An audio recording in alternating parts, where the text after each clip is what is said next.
So, welcome to our channel, students. So, today we are going to do Where is Science Taking Us? It is the second chapter of the main course book of class 10th English Punjab Board. So, first question says, why does the author of Where is Science Taking Us say that science is doing less than nothing? ठीक है, where is science taking us का जो author है वो ऐसा क्यों कहता है कि साइंस कुछ नहीं से भी कुछ कम कर रहा है, कुछ नहीं भी से भी कम कर रहा है साइंस, ऐसा क्यों कहता है हमारा ऑथर? तो आंसर मैंने लिखा है ब्लू फॉन्ट में।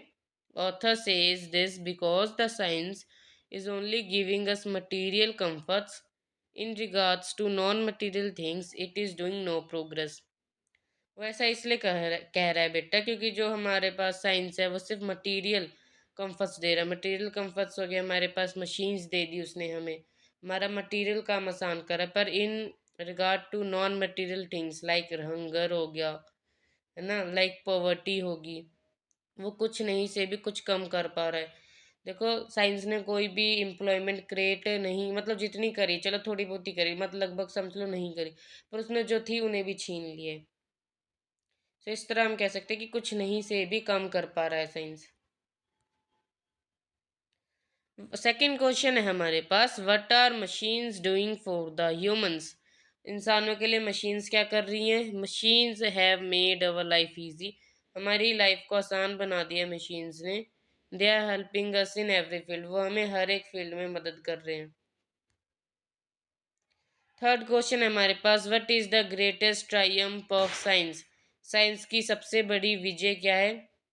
Science had helped us to produce more and more food for growing population. It is the greatest triumph of science.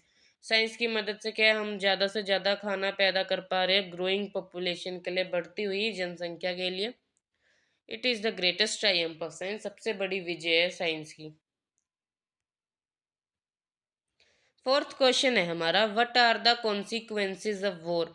War की कॉन्सिक्वेंसेज क्या है? कॉन्सिक्वेंसेज का मतलब होता है रिजल्ट, परिणाम, नतीजा। तो युद्ध का क्या नतीजा है? The consequences of war are very bad, बहुत बुरे नतीजे हैं। It causes death and destruction, ये क्या करती है? डेथ और डिस्ट्रक्शन कोज करती है, मौत और तबाही। मैंने जितना भी लेसन है पूरा, मैंने जितने भी अभी तक तुम्हें मटेरियल प्रोवाइड करा, मैंने कोशिश करा कि मैं बेस्ट से बेस्ट लिख सकूं ताकि तुम्हारा पेपर में एक नंबर भी ना कटे। ठीक है, तुम इनको याद कर सकते हो, इनसे वोकेबलरी देख सकते हो, मतलब इन अच्छे अपनी आंसर राइटिंग स्किल्स कैसे करनी तुमने, वो तुम इनसे देख सकते हो। मेरे खुद भी पंजाब बोर्ड में इंग्लिश में 100 में से 99, 100 में से 99 मार्क्स आए थे इंग्लिश में। तो तुम मेरे आंसर्स को देख सकते हो अगर तुम चाहो तो, कुछ गाइडेंस के लिए कि तुम्हें अपने आंसर कैसे लिखने चाहिए कि तुम्हारे पेपर में मार्क्स ना कटे। बाकी मैं सोच रहा हूँ कि किसी दिन ना मैं तुम्हें एक पूरा पेपर लिख के, पेपर प्रेजेंटेशन के लिए पूरा पेपर लिख के तुम्हें वीडियो डालूँ, जिसे तुम देखो और समझ सको कि तुम्हें किस तरह पेपर लिखना चाहिए कि तुम्हारा एक मार्क्स भी ना कटे। ठीक है, तो कॉन्सिक्वेंसेज बहुत ख़राब होती है, डेथ और डिस्ट्रक्शन कोज करती है। Today the upper age group is over crowded why? ये फिफ्थ क्वेश्चन था कि आजकल जो अपर एज ग्रुप है, अपर एज ग्रुप में आते हैं आफ्टर 60, 60 से ऊपर वाले, अबव 60%, ठीक है। तो वो क्यों आजकल ओवर क्राउडेड है? ओवर क्राउडेड यानी बहुत ज़्यादा लोग क्यों बढ़ रहे हैं, बुढ़े क्यों बढ़ गए? ये वैसे सिचुएशन यूरोपियन कंट्रीज़ की है, जैसे हमारा अमेरिका हो गया, वहाँ पे क्या अपर एज ग्रुप बुढ़े ज़्यादा हो रहे हैं। ठीक है, तो आंसर है इसका, because the modern drugs have increase the life span of upper age group, क्योंकि जो मॉडर्न ड्रग्स है उन्होंने क्या किया है, लाइफ स्पैन बढ़ा दिया हमारे अपर एज ग्रुप का। ठीक है, नवी नवी दवाइयों से क्या हुआ है, जो हमारे अपर एज ग्रुप बुड्ढों की लाइफ है उनका जो लाइफ स्पैन है वो बढ़ चुका है। सिक्स्थ क्वेश्चन है हमारे पास, what has happen to the ethics and morals in the modern world? जो हमारी आधुनिक दुनिया है उसके अंदर एथिक्स और मॉरल्स को क्या हुआ, अच्छी चीज़, अच्छी आदतों, ठीक है, नैतिक और अच्छी आदतों को क्या हो चुके हैं? तो आंसर है इसका, no one cares about the ethics and morals, किसी को एथिक्स की, मॉरल्स की चिंता नहीं है। Everyone is running towards material things, सब लोग क्या मटीरियल थिंग्स की तरफ भाग रहे हैं। सॉरी। सेवंथ क्वेश्चन है, what is really needed in the world today? आजकल जो दुनिया है उसमें सच में किस चीज़ की ज़रूरत है। Ethical and moral values are really needed in the world. ठीक है, एथिकल्स और मॉरल वैल्यूज़ की ज़रूरत है। Qualities like tolerance, mercy, forbearance, charity and justice need to be developed. ठीक है, इन क्वालिटीज को क्या डेवलप होना पड़ेगा।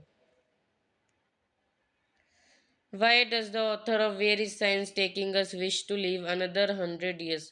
जो हमारा ऑथर है वेरी साइंस टेकिंग अस का, वो और 100 साल क्यों जीना चाहता है। Because he thinks that the life will become more interesting in the future. क्योंकि वो ये एक्सपेक्ट कर रहा है कि आने वाले टाइम में फ्यूचर में जो लाइफ है वो ज़्यादा इंटरेस्टिंग हो जाएगी। ठीक है, तो 8 ही क्वेश्चन थे हमारे इस चैप्टर के। बहुत ज़्यादा इजी चैप्टर था हमारे इस, मतलब मक्खन चैप्टर था। इससे एक क्वेश्चन तो आ ही जाता है तुम्हारे पेपर में इस वाले लेसन से। तो तुम इसके 8 क्वेश्चन याद कर सकते हो। 2 लाइनें सफिशिएंट है।